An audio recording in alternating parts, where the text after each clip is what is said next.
we are. It's election time. And one of my frustrations with this election is it seems that everybody's so focused on the Trump allegations, the Trump talk, the Trump shortcomings and circumstances, and not even look at your own. This message is go to Mrs. Michelle Obama, First Lady of the United States, FLOTUS. Smart woman, bright woman, beautiful woman, graceful woman. But I got a problem with you. It is not the issue. I am happy, I'm excited that you want to deal with sexual aggression. You want to deal with sexual misconduct. You want to deal with deviant behavior. I can understand that. And you should. But how you do it is totally wrong. How you're doing it now is totally wrong. You're going to sit there, instead of going into the White House lawn and making this statement against it, not because of Trump, but because it happens all over the United States. And there's a small part of sexual deviancy in everybody, small part. Everybody isn't so nice. Everybody isn't so innocent when it comes to sexual matters. There's a little tendency somewhere in there. We just know how to control it. We don't let it get the best of us.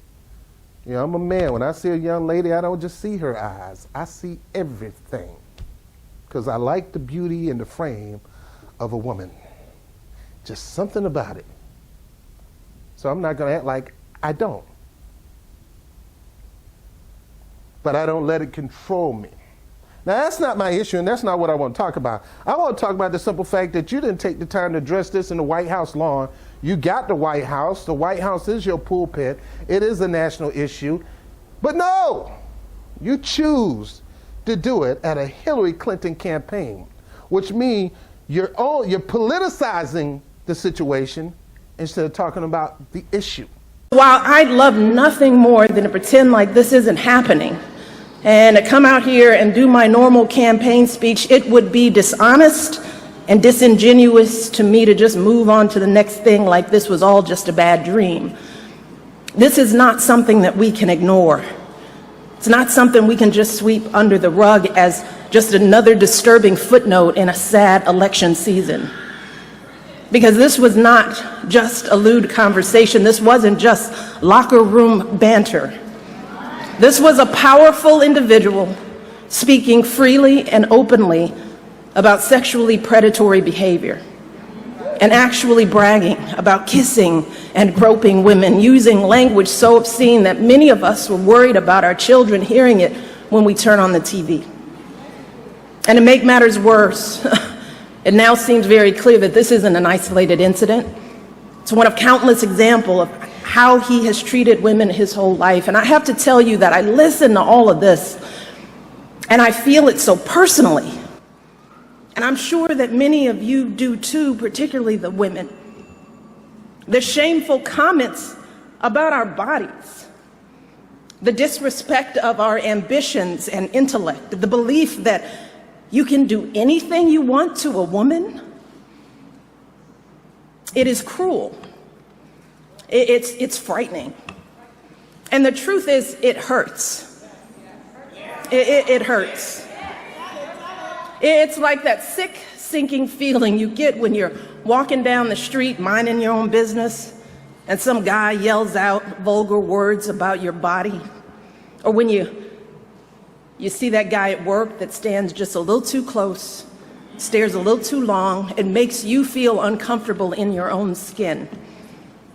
It's that feeling of terror and violation that too many women have felt when someone has grabbed them or forced himself on them and they've said no, but he didn't listen.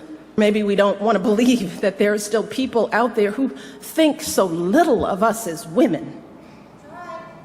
Too many are treating this as just another day's headline, as if our outrage is overblown or unwarranted, as if this is normal, just politics as usual. But New Hampshire, yeah, be clear, this is not normal.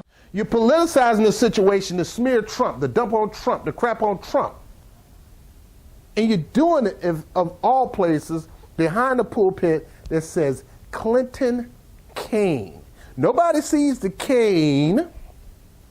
All we see is Clinton. You might well put cigar under that. You might well put Clinton, did not have sexual relationship with that woman. I did not lie in that deposition. I just lied her there in that position. You're doing it on the wrong side, baby.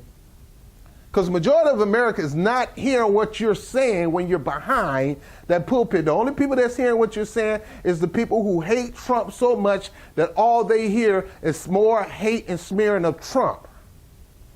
As if you don't have shortcomings, as if you don't have things that you're dealing with. Same thing with the president, same thing with me, same thing with the Clintons. Of all people, of all pulpits, you don't need to be standing behind that one making that kind of declaration, that kind of address, dealing with that kind of issue, of all places, behind a Clinton. Well, it has nothing to do with Hillary.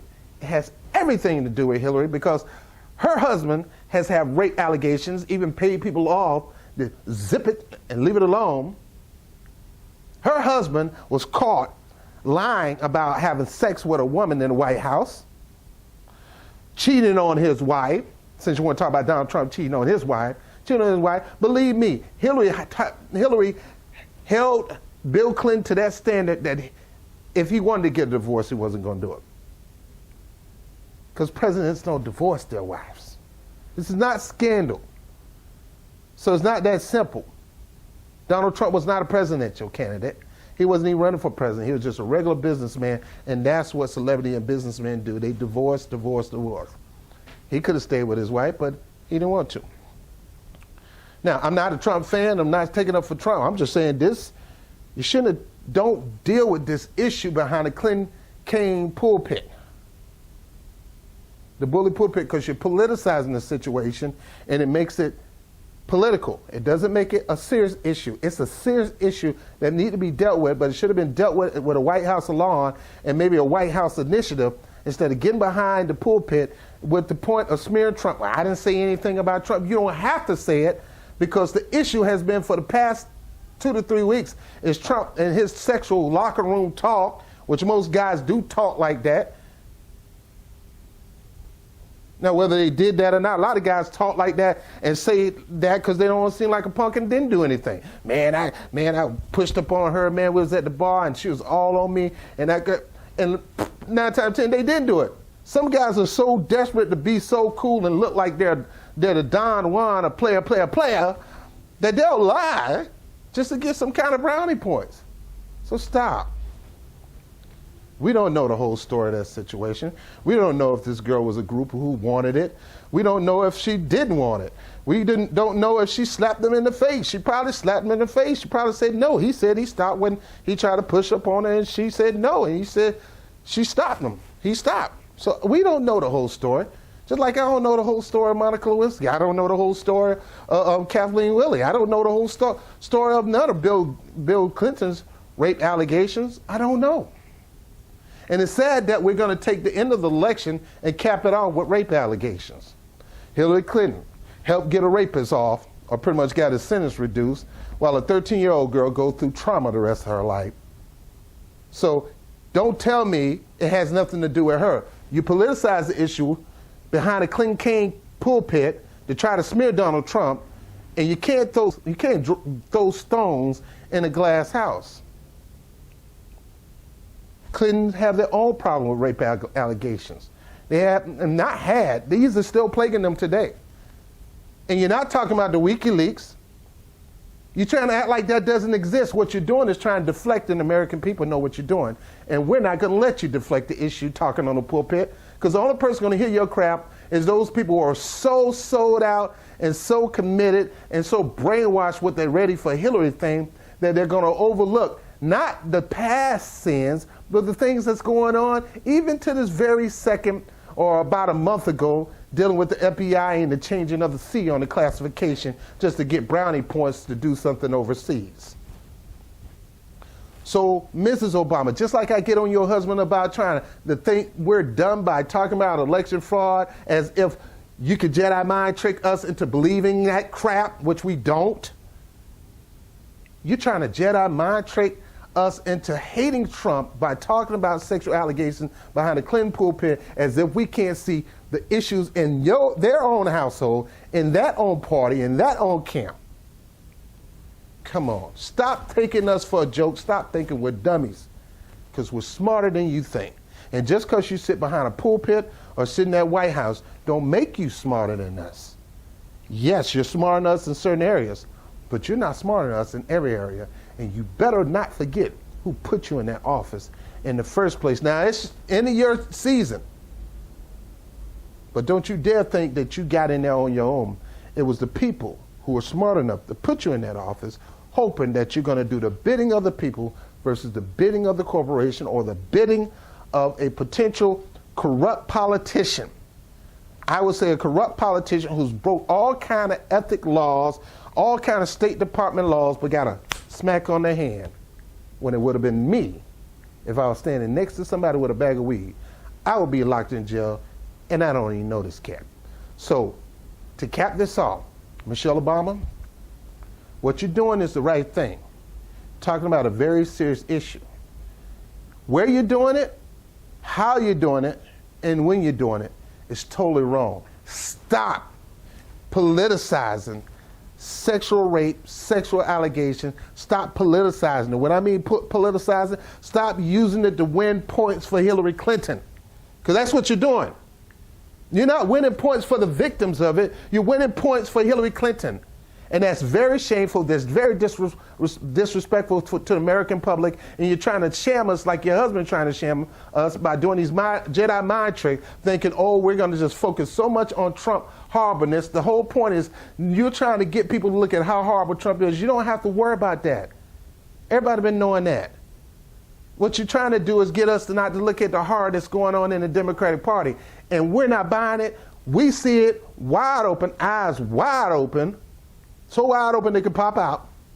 We see it in your camp. We see it in his camp. And that's why we're saying, get a spine. We don't want it, none of you. We don't want the Democratic presidential candidate. We don't want a Republican presidential candidate. A lot of us like me will vote for Jill Stein because Jill Stein ain't got that mess going on in her camp. And she's smarter than both of them combined, and she actually have a plan, and she actually talking about issues, and she actually have a chance to run, because we got the most untrustworthy, uncredible candidates ever to run in history. Horrible, fake success. There's nothing successful about them. Yeah, you may be successful than me because you got more money, but her successful political run, horrible. His run as a businessman, horrible. And we got two horrible people running for a position that shouldn't even have horrible people running it. That's why I'm telling everybody, get a spine. Vote for Jill Stein. She's the one you need to have in that office. I don't tell you what to do, but look at these two mess. And look at the people who are trying to cover up this mess. I don't care. You can cover up doo-doo all you want, baby. It still stinks. Peace.